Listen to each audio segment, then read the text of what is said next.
Jason Momoa is great, but if you're a fan of Lobo, the question really is, should you watch the television show Krypton, which features an allegedly excellent incarnation of the main man himself?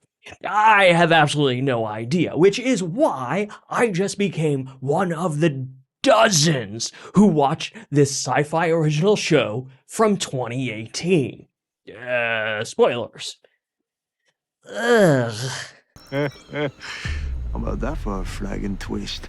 It looks like Brainiac is in you. So while I didn't think this part through. Maybe it's the thumbnail. I don't know. My name is Crumbine. I'm a writer, filmmaker, creative enthusiast, and this is the unpleasant truth about Krypton, Lobo, and how I came to appreciate the CW's Arrowverse even more. Hashtag Save the Legends. While discussing the last Supergirl trailer with my film buddy Sabino on our Pointless Creative podcast, check it out if you are looking for a casual hang with fellow film enthusiasts. It's right here on this channel. During that conversation, we were talking about how difficult it is to bring the character of Lobo to the screen, and how even now, Jason Momoa, despite the perfect physicality, could just end up playing, well, Jason Momoa pretending to be Lobo for all of 15 minutes in someone else's film. I think the point of the conversation was that Lobo was actually, well, he was too edgy a character to bring to life on film, to which Sabino introduced me to the Paramilitary Christmas short film, which I still have not actually watched for reasons.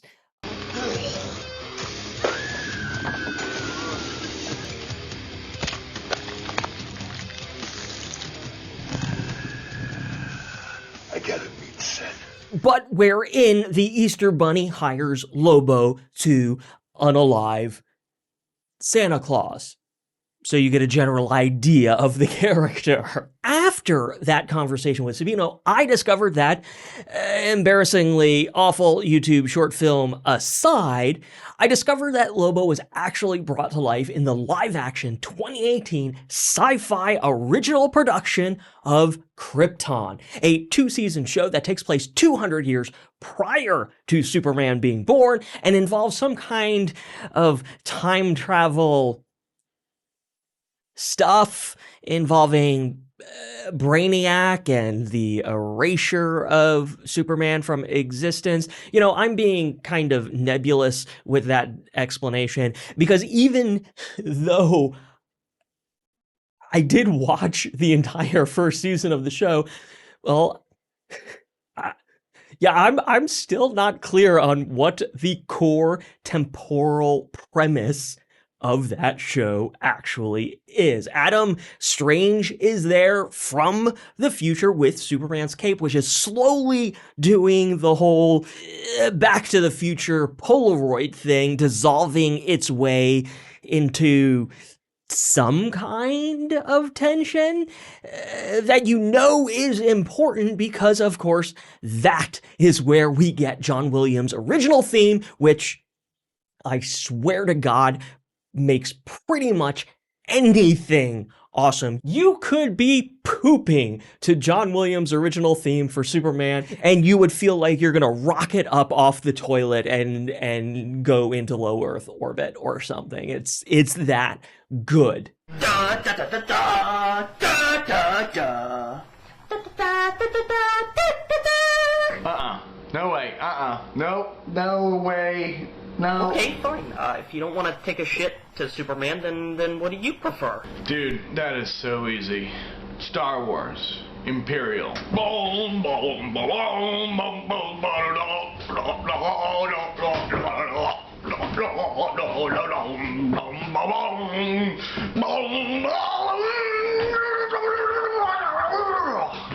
Your bowels betray you, young Skywalker.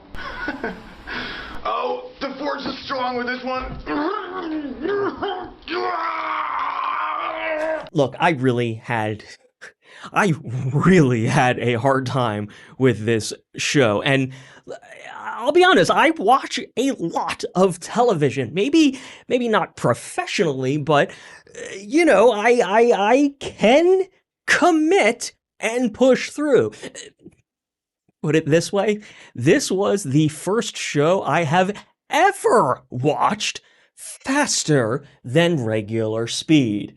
Because here is the big problem with watching SyFy's Krypton as a Lobo enthusiast, or a potential Lobo enthusiast in my personal case. He's not even in that first season. Wait. What? Hold on. Seriously? What the fuck? That is the whole reason I'm watching the show, and Lobo isn't even in the first season. Oh my god. You two little candy asses ain't felt nothing yet. Okay. Yes. I knew he wasn't in the first season going into it, but that didn't mean I wasn't going to give the show a proper shake. Plus, hey, maybe you need to watch season 1 in order to understand what's happening in season 2. I didn't know. It could have been required viewing. Maybe. Do you care about Leiter Zod? I love her. Stay away from Leiter. There's something else clouding your judgment. It wasn't required viewing. None of Krypton is required viewing, which I actually really feel bad about saying that, because there is somewhere in that mess an interesting premise in this show. There is effective production design that transports you to the world of Krypton, albeit narrow and claustrophobic and clearly budget restrained production design. It is a SyFy original. Come on. And there is a very interesting science versus religion theme that plays out that is very interesting to me personally. There is also some decent performances. Cameron Cuff is the lead, playing Superman's grandfather, I think, and you can tell he is, he's there doing his thing. Oh, and hey, Aaron Pierre is there, a future Green Lantern himself. He's doing a thing too, I guess. Hannah Waddingham, from Ted Lasso. She's in this show for some reason. I'm not entirely sure why. Shut your stupid little twat mouth, or I will shut it for you. Krypton has these weird Game of Thrones aspirations, this sprawling story about who will control the fate of Krypton, but it's executed on a SyFy Channel budget. Most of the show is just boring. It's wooden acting, boring action, and a premise about saving Superman from being erased that can't really get out of its own way. And all of that is before we get to season 2 and Lobo. So I'm sure you can understand why I felt the need to double time it through the last several episodes of the season. But yeah, here we are. Finally, season 2. Lobo, the main man, brought to life in full live action glory for all of 3 episodes. That's it. Also, those 3 episodes split their runtime between the Lobo storyline on Brainiac's home planet. Again, I think that's where they're supposed to be, and then the rest of the episode is spent on all of that same insufferable Game of Thrones plotting that's taking place back on Krypton. So I guess in reality, you probably get in total about less than a full episode of Lobo content. Yeah. And let me tell you, it could just be because of, well, how bad the rest of the show is, but hot damn, Lobo is a breath of fresh air in this particular context. It's like that mean girl trope of having that one ugly duckling to make everyone else look prettier, only accidentally and aesthetically in reverse, since Lobo is the butt ugly one amid all the pretty faces in the main cast. But simply having this one character pop up in the show instantly points out how absolutely terrible the rest of the show actually is. Every time the show cut away from the Lobo action, it was like your annoying kid sister hijacked the remote and changed the channel to something dumb. Introducing Lobo only highlighted how undercooked and boring Krypton is in the SyFy original production of Krypton.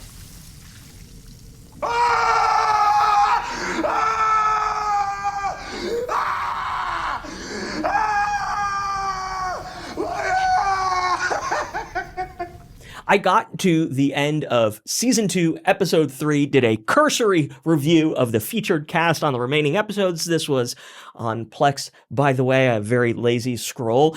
I didn't see Lobo's actor, and also did not think twice about completely abandoning the rest of this show, which is also extremely hard for me as a completionist. But I came for Lobo, I got my Lobo. Down low, dipshit. Boo.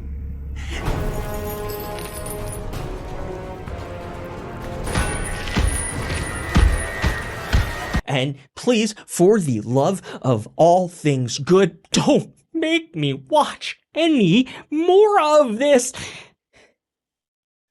Wait a minute. Wait, no. Hold on. He's, Lobo's actually, he's in one more episode. The finale. Yeah. Fuck! God damn it! All right. Okay. Fine. It's fine. Fine, whatever. Okay. I can just, you know what? Just give me a minute. Okay. Give it just a minute.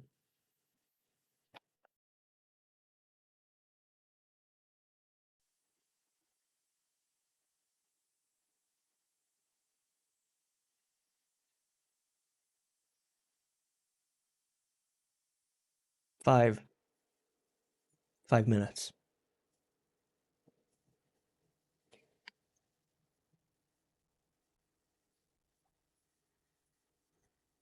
It was 5 minutes. Just 5 minutes. That was it. Lobo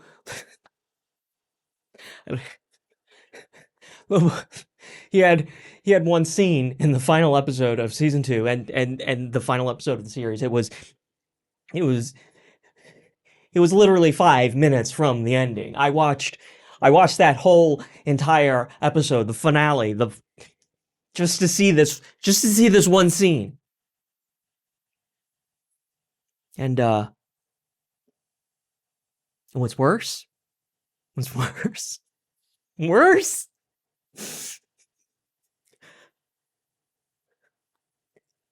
I had already watched that scene. I already watched it as a clip on YouTube.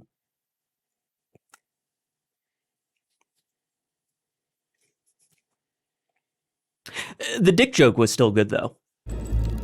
Put the weapon down. Whatever you say, Siegel. Wow. I know, right? Good for you. Thank you. Grilled myself. I did mean the other weapon. Oh, yeah. Of course.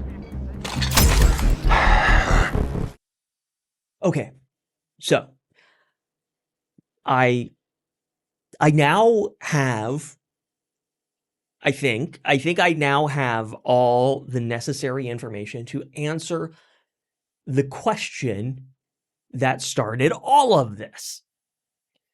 If you are a fan of Lobo, should you watch Krypton? Good God. No, seriously, don't put yourself through that. This is exactly why YouTube exists. Watch the Lobo clips online. But,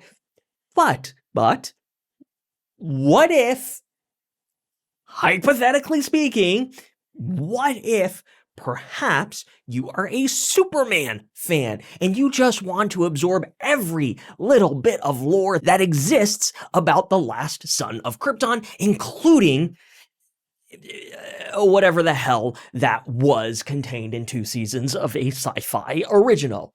Still, no, don't do that to yourself, mainly because Krypton plays as an extended or alternate universe piece of fan fiction, but also the show is just not good. And please don't get me wrong. Even with my extremely limited understanding of the character, I still truly enjoyed Emmett J. Scanlan's version of Lobo and sorely wish there had been more of him. He was delightfully ridiculous and unhinged, practically oozing with potential. And while I admire and respect the effort,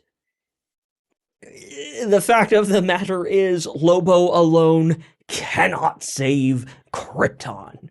So, yes, we still have to see Jason Momoa's version of the main man, but it is definitely safe to say that Krypton and Krypton's version of Lobo casts zero shadow, and honestly is not even close to required viewing. And speaking of ships that have clearly sailed, seriously, just save the legends. Lobo would have been a perfect fit for that show. If you made it this far, hey, thank you so much for watching. Like and subscribe if you like liking and subscribing. Check out my novels if you want to support the channel. There are a few characters and themes that definitely, lean toward the spirit of Lobo. And until next time, stay creative, friends.